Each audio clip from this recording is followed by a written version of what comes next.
Yaya ginapasuni nagkidnap sang iya ginabantayan nga bata agud magpangilkil sa pamilya sang iya nobyo sa may Miagao. Suspect nagapangayo sang pasaylo sa iya amo. Yaring report.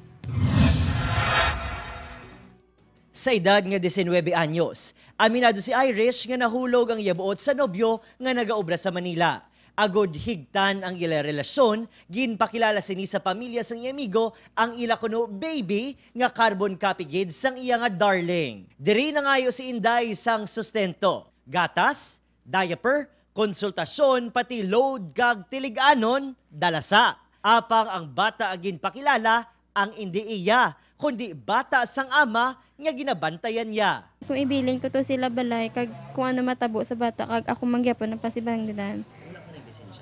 Wala kay nag-duty sila. Both parents niya nag-duty. Ti amo to gimbitbit ko ang bata tungod wala bantay.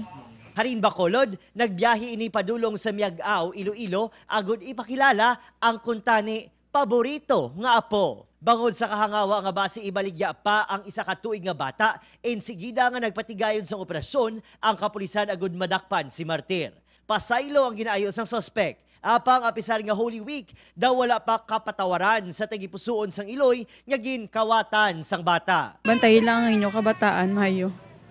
Kahit sa akon bilang isa ka Iloy nga nagaubra, dako gid ang akon nga paginulsol nga hindi ako gaunay sa akon mga kabataan. Depensa sang Iloy sang suspect. Palangga lang gid ni Yaya si baby, butang nga posible nagpaliwaliwa lang ini sa tabok sang isla. Kaso nga kidnapping ang ipasaka sa suspect agud masampulan ang kasakit sa presuhan.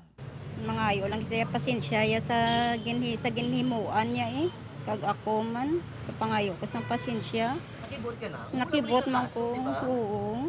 Upod si Reynald Castillo, Adrian Prietos. 1 Western Visayas.